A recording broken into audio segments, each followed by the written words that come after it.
بسم اللہ الرحمن الرحیم۔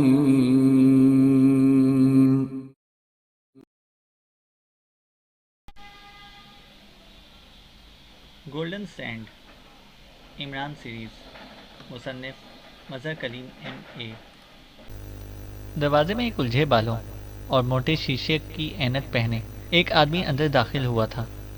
بوڑھا ہونے کے باوجود اس کے چہرے پر خاصا روب و دبدبا تھا۔ جسم خاصا مضبوط اور بھربھرا تھا۔ اس کے جسم پر بہترین تراش کا سوٹ تھا اور ہاتھ میں پائپ اور تمباکو کا ڈبہ۔ اس کے پیچھے کلثوم تھی۔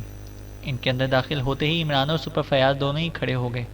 عمران تو بالکل اس انداز میں ہاتھ باندھے اور نظریں جھکائے کھڑا تھا جیسے نماز پڑھ رہا ہو۔ میں ڈاکٹر عمر ابدال ہوں، آنے والے نے خاصے روبدار لہجے میں ان دونوں کی طرف دیکھتے ہوئے کہا۔ جی، بڑی خوشی ہوئی آپ سے ملاقات کر کے۔ میرا نام فیاض ہے، superintendent Fayyaz.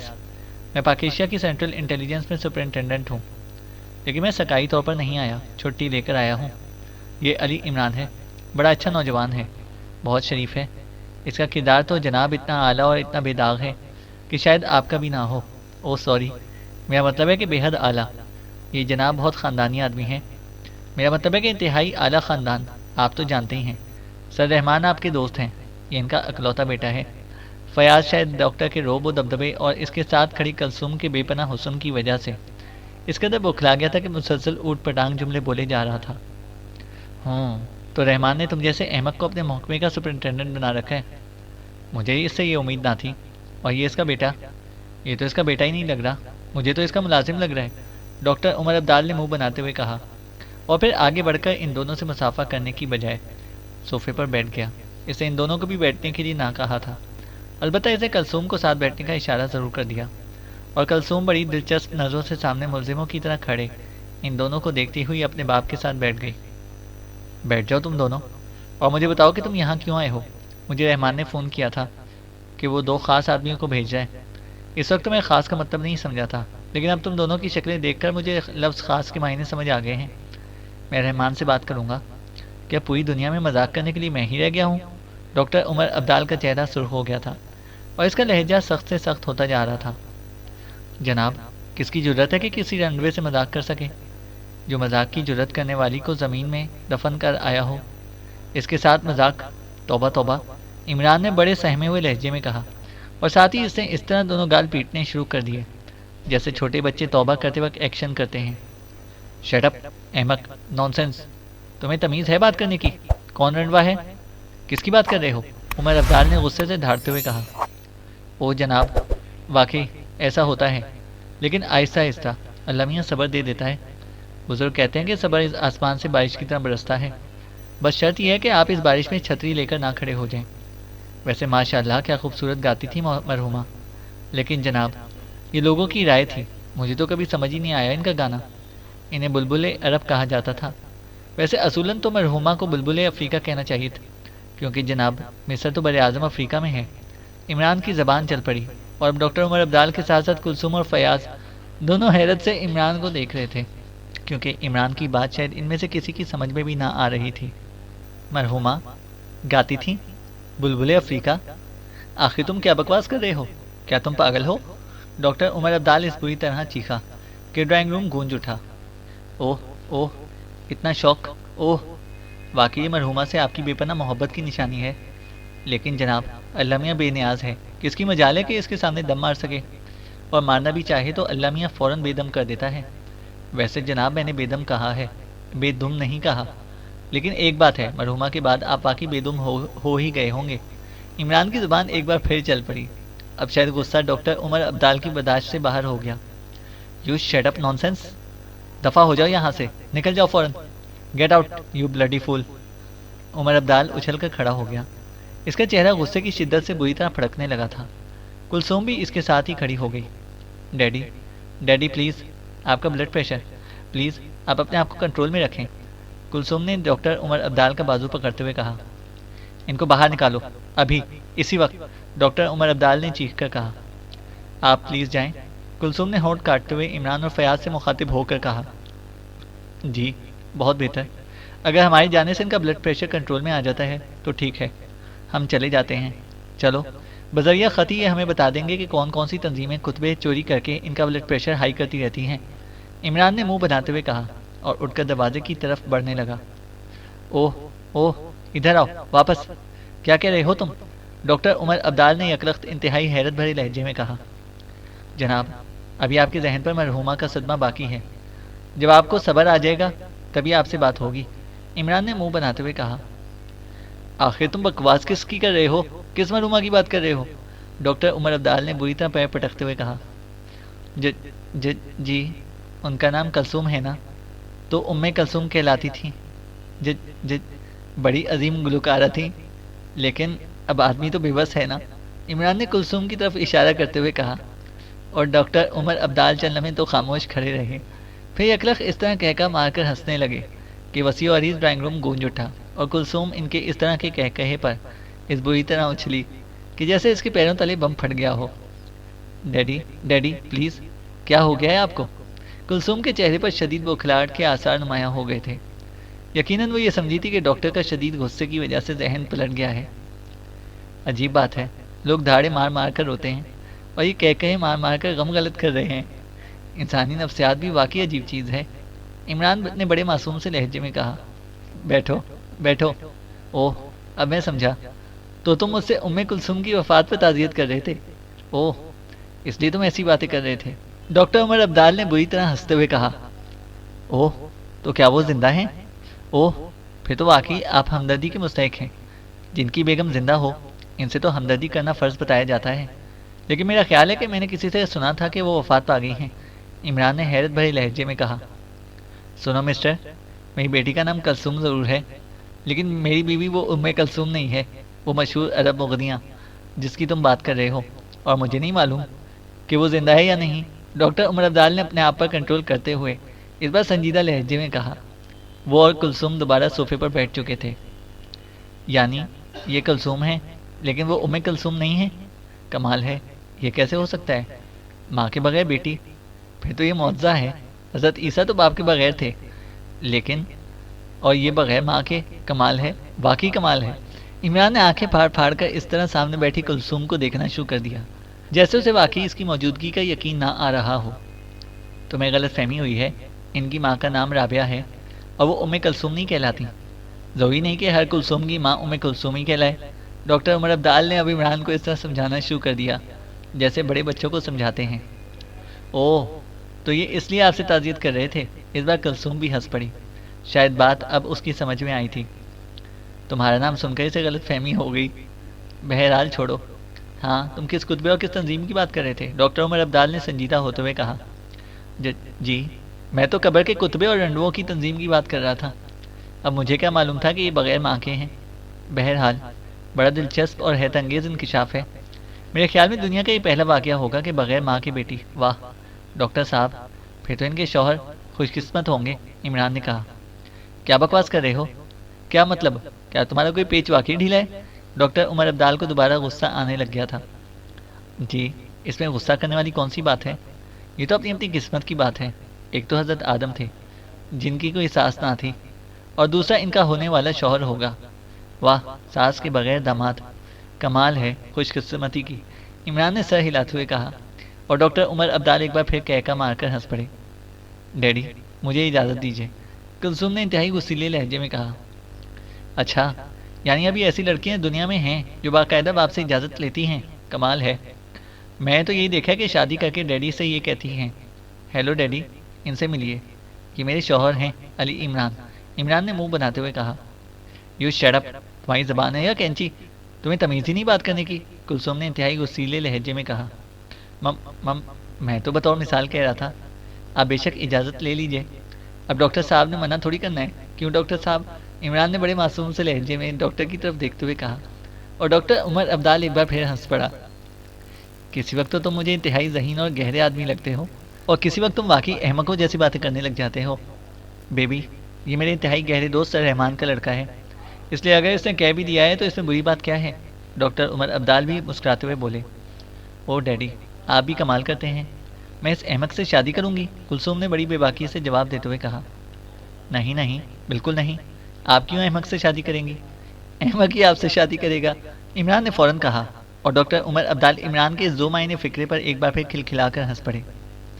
You shut up, Kulsoom نے انتہائی غصیلے لہجے میں کہا اور پھر اٹھ کر پیر پٹکتی ہوئی ڈرائنگ روم سے باہر چلی گئی۔ تم نے بیبی کو ناراض کر دیا ہے، ڈاکٹر عمر عبدال نے ہنستے ہوئے کہا۔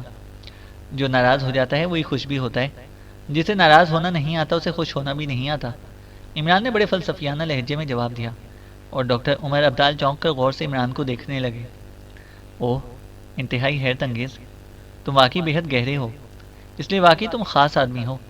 اب مجھے یقین آتا جا رہا ہے کہ تم واقعی رحمان کے بیٹے ہو، ڈاکٹر عمر عبدال نے چونک کر کہا۔ وہ شاید عمران کے فلسفے سے بے حد متاثر نظر آ رہے تھے۔ فیاض اس دوران بالکل خاموش بیٹھا ہوا تھا، اس کی شاید اب جرت ہی نہ ہو رہی تھی کہ وہ کوئی بات کرے۔ شکریہ، یہ ڈیڈی کے لیے واقعی ایک اچھا سرٹیفکیٹ ہے، عمران نے منہ بناتے ہوئے کہا، اور ڈاکٹر عمر عبدال ہنس پڑا۔ اوکے، تم اب میرے مہمان ہو، میں تمہارے لیے کمرے کھلواتا ہوں۔ تمہارا سامان کہاں ہے؟ ڈاکٹر عمر عبدال نے چونک کر کہا۔ سامان؟ تو یہاں یہ رواج ہے؟ اوہ ویری سوری، مجھے تو پتہ نہیں تھا، میں تو اپنے ملک کے رواج کی طرح خالی ہاتھ آ گیا تھا، عمران نے چونک کر بڑے معذرت بھرے لہجے میں کہا۔ رواج؟ کیسا رواج؟ کیا کہہ رہے ہو تم؟ ڈاکٹر عمر عبدال نے حیرت بھرے لہجے میں کہا۔ میرا مطلب ہے ہمارے ہاں تو دلہن سامان لے جاتی ہے، اسے جہیز کہتے ہیں، دلہا تو صرف حق المہر دیتا ہے، اور جناب دیتا کہاں ہے، بس وعدہ کر لیتا ہے دینے کا، عمران نے کہا، اور ڈاکٹر عمر عبدال ایک بار پھر کہکا مار کر ہنس پڑے۔ اوہ، تو تم اس ارادے سے یہاں آئے ہو، ٹھیک ہے، سر رحمان میرے بہت عزیز دوست ہیں، مجھے کیا اعتراض ہو سکتا ہے اگر تم بیبی کو منا لو۔ ویسے ایک بات بتا دوں کہ اس کے لیے بڑے اچھے رشتے آئے ہیں، لیکن بیبی نے سب کو صاف انکار کر دیا ہے، ڈاکٹر عمر عبدال نے مسکراتے ہوئے جواب دیا۔ اوہ، اس کے باوجود بھی وہ ابھی تک مس ہیں؟ حیرت ہے، عمران نے حیرت بھرے لہجے میں کہا۔ کیا مطلب؟ میں کہہ رہا ہوں کہ اس نے انکار کر دیا ہے، ڈاکٹر عمر عبدال نے چونک کر کہا۔ اس لیے تو مجھے حیرت ہو رہی ہے، میں نے تو سنا ہے کہ عورت کی فطرت ہی انکار کرنا ہے، وہ عورت ہی نہیں جو ہاں کر دے، جس طرح وہ سیاستدان ہی نہیں جو انکار کر دے، البتہ سیاستدان کے ہاں کا مطلب ہمیشہ نہ ہوتا ہے، اور عورت کی نہ کا ہمیشہ مطلب ہاں ہوتا ہے، عمران نے وضاحت کرتے ہوئے کہا، اور ڈاکٹر عمر عبدال ایک بار پھر کھلکھلا کر ہنس پڑے۔ تم واقعی بے حد گہرے ہو، میری توقع سے بہت زیادہ، اور مجھے یقین ہے کہ تم اگر چند دن یہاں رہے تو بیبی کو اپنی فطرت کے خلاف بھی ہاں کرنی پڑے گی، ڈاکٹر عمر عبدال نے سر ہلاتے ہوئے کہا۔ لیکن جناب میں سیاستدان نہیں ہوں، اس بات کا خیال ضرور رکھیں۔ ہاں البتہ میں کوشش ضرور کر سکتا ہوں کہ آپ کا مسئلہ حل ہو جائے، عمران نے بڑے سنجیدہ لہجے میں کہا۔ میرا مسئلہ یہ کیسے بن گیا؟ اوہ، میں بہت فراخ ذہن کا آدمی ہوں، میں بچوں کی پسند کو اپنی پسند سمجھتا ہوں، ڈاکٹر عمر عبدال نے کہا، اور عمران مسکرا دیا۔ بچے تو جناب لالی پاپ ہی پسند کرتے ہیں، آپ اس بات کو چھوڑیں، اب آپ جیسا ڈاکٹر لالی پاپ منہ میں لیے ہوئے اپنے دفتر میں جا بیٹھے، کم از کم آپ اپنی حیثیت کا تو خیال رکھیں۔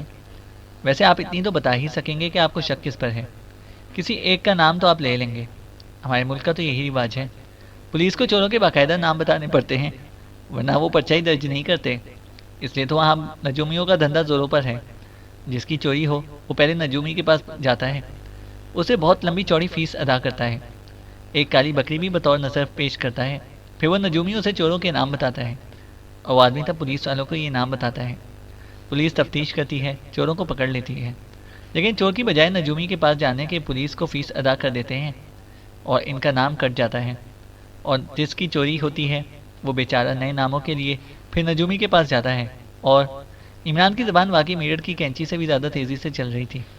یہ تمہیں آخر بیٹھے بیٹھے کیا ہو جاتا ہے؟ کبھی تو تم فلاسفروں کی طرح باتیں شروع کر دیتے ہو، اور کبھی خواہ مخواہ کی بکواس، تم کہنا کیا چاہتے ہو؟ ڈاکٹر عمر عبدال نے حقیقتاً زچ ہوتے ہوئے کہا۔ فلاسفروں کو بھی ہمیشہ یہی گلا رہا ہے کہ لوگ ان کی باتوں کو بکواس ہی سمجھتے ہیں۔ ڈیڈی نے بتایا تھا کہ آپ چوری سے پریشان ہیں، لیکن ڈر کے مارے تھانے نہیں جاتے کہ وہ نام پوچھیں گے، اس لیے ڈیڈی نے مجھے کہا ہے کہ جا کر تم ہی نام پوچھو، عمران نے مسکراتے ہوئے کہا۔ اوہ، تو تم اس چوری کی بات کر رہے ہو؟ اوہ، یہ تمہارا کام نہیں ہے، تم بس یہاں رہو، بیبی تمہیں یہاں کی سیر کرائے گی، اور اس کے بعد جب تم واپس جانا چاہو گے وہ تمہیں ایئرپورٹ پر الوداع کہہ آئے گی، اور سنو آئندہ اس قسم کی کوئی بات منہ سے نہ نکالنا، ڈاکٹر عمر عبدال نے ایک جھٹکے سے اٹھ کر کھڑے ہوتے ہوئے کہا، اور پھر تیزی سے مڑ کر دروازے سے باہر نکل گئے، اور عمران منہ بنائے اٹھ کھڑا ہوا۔ آؤ چلیں سپر فیاض، اب ہمیں خود ہی نجومی ڈھونڈنا پڑے گا، عمران نے منہ بناتے ہوئے سپر فیاض سے کہا۔ جو واقعی احمقوں کی طرح بیٹھا عمران کی طرف دیکھ رہا تھا۔ تو تم کسی چوری کے چکر میں یہاں آئے ہو؟ لیکن تم نے تو مجھے، سپر فیاض نے ہونٹ چباتے ہوئے کہا۔ ارے دل چرانے کو چوری نہیں کہتے، ابھی قانون میں اس چوری پر کوئی دفعہ تجویز نہیں کی گئی۔ آؤ، عمران نے مسکراتے ہوئے کہا اور دروازے کی طرف بڑھ گیا۔ جناب، گیسٹ روم ادھر ہے، تشریف لائیے، ان کے باہر نکلتے ہی ملازم نے آگے بڑھ کر بڑے مؤدبانہ لہجے میں کہا۔ شاید ڈاکٹر عمر عبدال جاتے ہوئے ملازم کو ہدایت دے گئے تھے، ڈاکٹر صاحب سے کہہ دینا کہ ابھی فی الحال ان کے پاس اتنا کرایہ نہیں ہے کہ وہ اس قدر شاندار گیسٹ روم میں رہ سکیں، ابھی تو ہم کسی سستے سے ہوٹل میں رہیں گے، عمران نے بڑے سنجیدہ لہجے میں کہا اور پھاٹک کی طرف بڑھنے لگا، اور ملازم حیرت سے عمران کو دیکھتا رہ گیا۔ شاید اسے سمجھ ہی نہیں آ رہی تھی کہ وہ عمران کو کیا جواب دے۔ ارے آپ کہاں جا رہے ہیں؟ ملازم نے بتایا نہیں آپ کو گیسٹ رومز ادھر ہیں؟ اچانک ایک کمرے سے نکلتی ہوئی کلثوم نے حیرت بھرے لہجے میں عمران سے اور فیاض سے مخاطب ہو کر کہا۔ بتایا تو ہے، لیکن وہ کرایہ، کوئی سستا سا ہوٹل بتا دیجیے آپ کی مہربانی، عمران نے بڑے مسمسے سے لہجے میں کہا۔ یو شٹ اپ، تم یہ بات کہہ کر ہماری توہین کر رہے ہو، اب ہم مہمانوں سے کرایہ لیں گے؟ ادھر آؤ، کلثوم نے انتہائی غصیلے لہجے میں کہا۔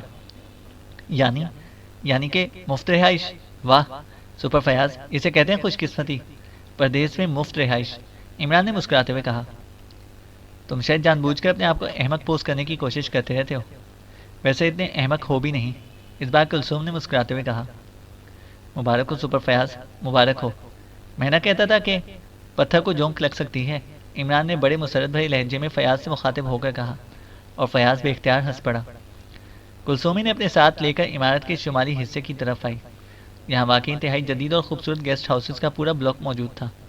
کلثوم نے خود ان کی رہنمائی ایک گیسٹ سوٹ کی طرف کی۔ یہ سویٹ 2 علیحدہ کمروں اور ایک مشترکہ ڈرائنگ روم اور ڈائننگ پر مبنی تھا۔ فیاض کو اس کے کمرے میں چھوڑنے کے بعد کلثوم واپس عمران کے کمرے میں پہنچی تو عمران سوٹ سمیت آرام کرسی پر بیٹھا ہوا زور زور سے خراٹے لے رہا تھا۔ اسے اپنا سر کرسی کی پشت سے ٹکا رکھا تھا، آنکھیں بند تھیں اور خراٹوں کے زوردار سائرن سے پورا کمرہ گونج رہا تھا۔ تمہیں اتنی جلدی نیند کیسے آ گئی؟ اور یہ سائرن بند کرو، میں نے تم سے ایک انتہائی ضروری بات کرنی ہے، کلثوم نے سامنے رکھی کرسی گھسیٹ کر اس پر بیٹھتے ہوئے کہا۔ ضروری بات؟ اوہ، تو کیا تم مان گئی ہو اتنی جلدی؟ عمران نے نہ صرف آنکھیں کھولتے ہوئے کہا بلکہ وہ تیزی سے آگے کی طرف بھی جھکایا۔ اس کے چہرے اس پر ایسے آثار ابھر آئے تھے جیسے اندرونی مسرت سے اس کا رواں رواں لرز رہا ہو۔ کیا بکواس ہے؟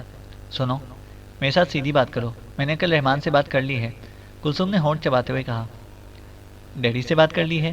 اوہ ویری بیڈ، لیکن ڈیڈی کو اس بڑھاپے میں؟ اوہ یہ تو واقعی بہت برا ہوا۔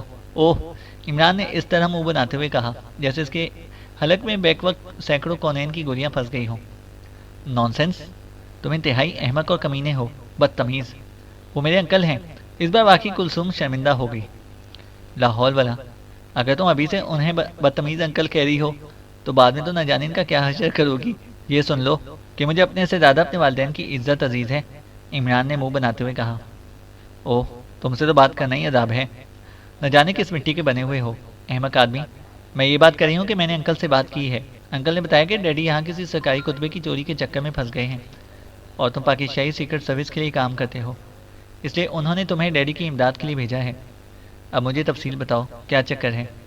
لیکن تمہاری باتیں سن کر مجھے یقین آتا جا رہا ہے کہ پاکستان سیکرٹ سروس یقیناً احمقوں کا ٹولہ ہوگی، کلثوم نے برا سا منہ بناتے ہوئے کہا۔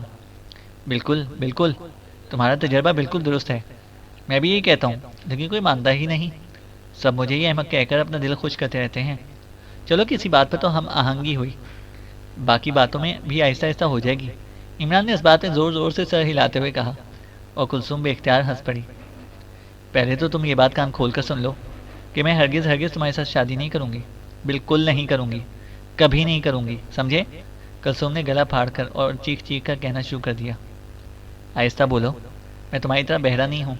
باقی رہی شادی والی بات تو مجھے بھی ڈیڈی نے کہا تھا کہ بس ڈاکٹر کی بیٹی کو دیکھتے آنا، ڈاکٹر صاحب اپنی بیٹی کی بڑی تعریفیں کرتے ہیں، کہتے ہیں کہ بہت حسین ہے، بہت خوبصورت ہے، اعلیٰ تعلیم یافتہ ہے، اس کا حسن اخلاق بھی انتہا پر ہے، وغیرہ وغیرہ، لیکن یہاں آ کر میں نے ان میں سے ایک بھی بات نہیں دیکھی۔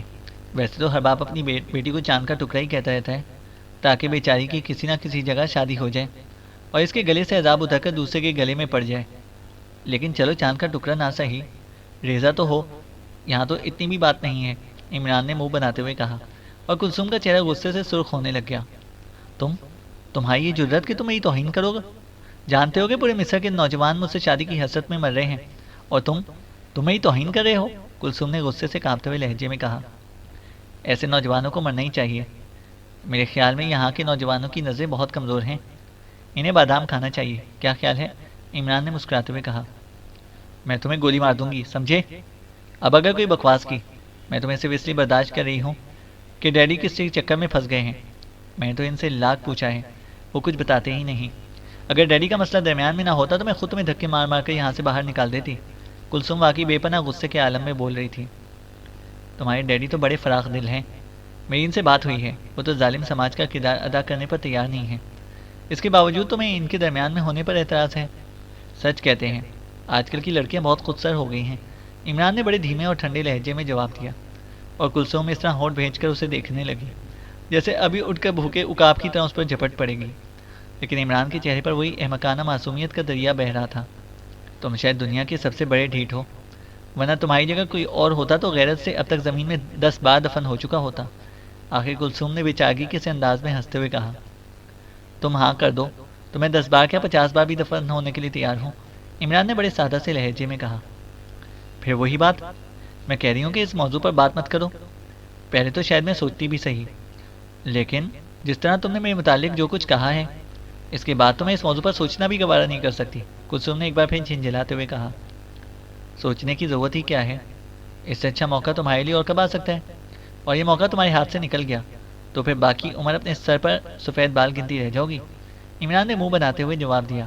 اس کا انداز ایسا تھا جیسے وہ کلثوم سے شادی کی آفر کر کے خود کو بہت بڑی قربانی دے رہا ہو۔ تم جاؤ جہنم میں ڈیڈی سے خود ہی صحیح بات پوچھ لوں گی۔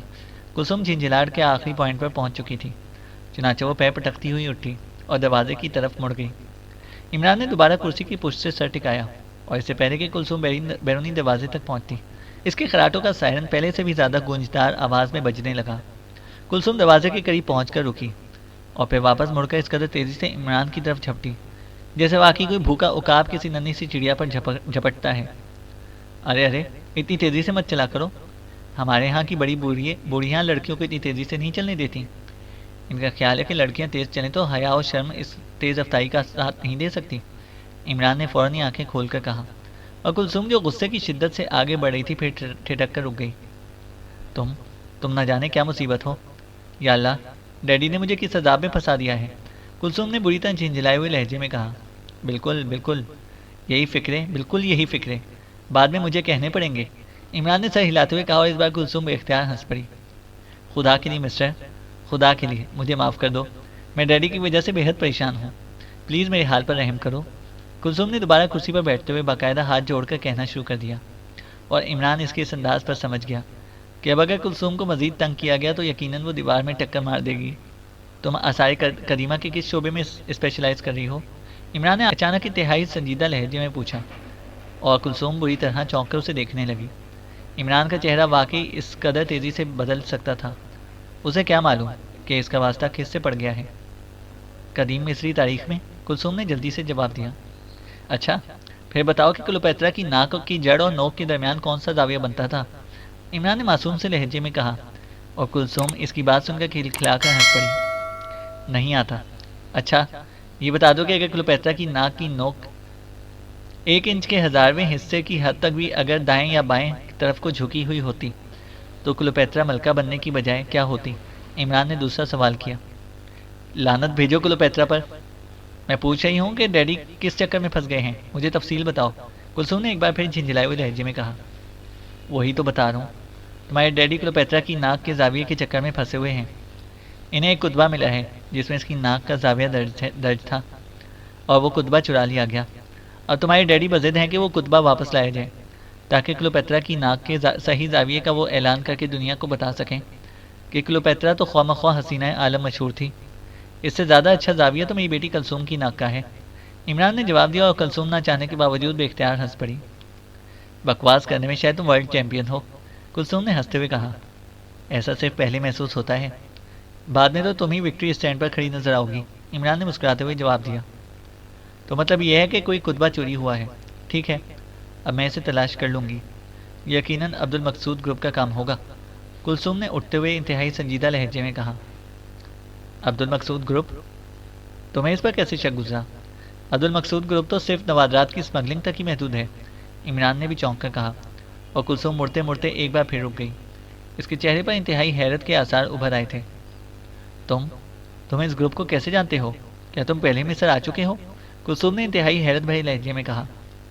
اسے چھوڑو، مجھے یہ بتاؤ کہ تمہیں اس گروپ پر شک کیسے ہوا؟ عمران اس بار واقعی بے حد سنجیدہ تھا۔ اس نے یہاں آنے سے پہلے اپنے طور پر یہاں موجود معروف گروپوں کے بارے میں معلومات حاصل کی تھی، اور جس گروپ کا نام کلثوم نے لیا تھا، اس کے متعلق واقعی اسے یہی معلوم ہوا تھا کہ یہ گروپ نوادرات کی اسمگلنگ کے سلسلے میں بے حد بدنام ہے۔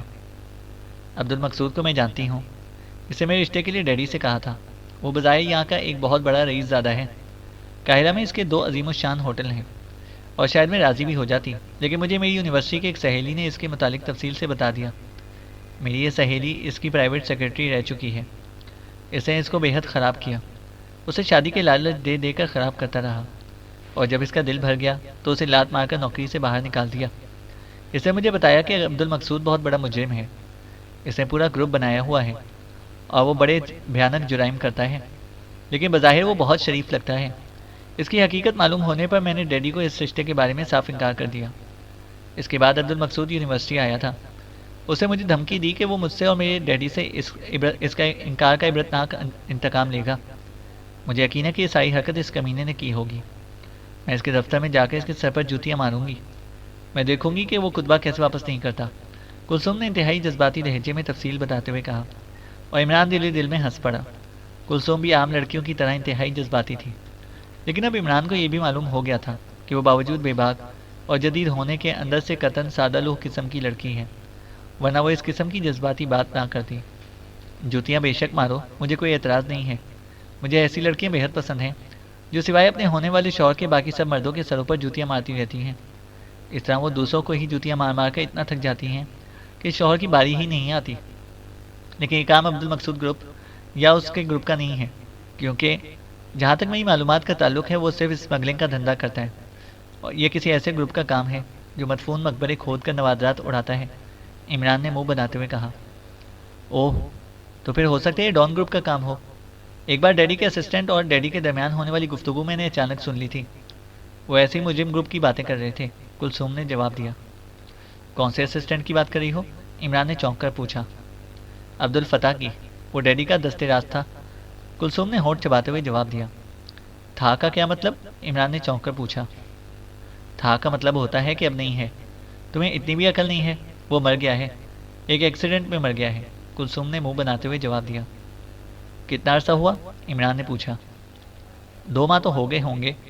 ڈیڈی اس کی موت پر بے حد مغموم ہو رہے تھے، کلثوم نے جواب دیا۔ وہ کہاں رہتا تھا؟ عمران نے پوچھا۔ کیوں؟ تم کیوں پوچھ رہے ہو؟ کلثوم نے چونک کر پوچھا۔ اس لیے کہ شاید اس کی بیوہ ابھی نوجوان ہو، آخر دیکھ لینے میں کیا حرج ہے، عمران نے جواب دیا۔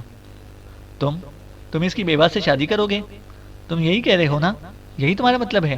کلثوم نے ہونٹ بھینچتے ہوئے انتہائی غصیلے لہجے میں کہا۔ اس کی آنکھوں سے شعلے نکلنے لگے تھے۔ بتاؤ، اور کیا کروں؟ آخر میں نے شادی تو کرنی ہی ہے نا، کب تک کنوارا پھرتا رہوں؟ اور تو کوئی مانتا ہی نہیں، شاید وہ بیوہ، عمران نے بڑی بے چاقی سے سر ہلاتے ہوئے کہا۔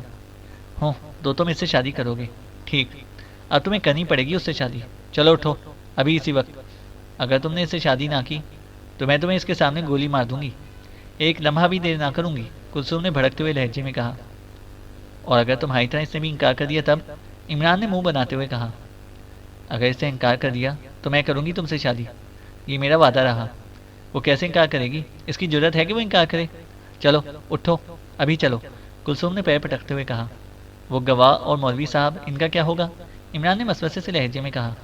تم چلتے ہو یا نہیں؟ چلو، کلثوم نے غصے سے چیختے ہوئے کہا، اور پھر عمران کا بازو پکڑ کر اس طرح دروازے کی طرف گھسیٹنے لگی جیسے کسائی بکری کو زبردستی ذبح خانے کی طرف لے کر گھسیٹ کر جاتا ہے۔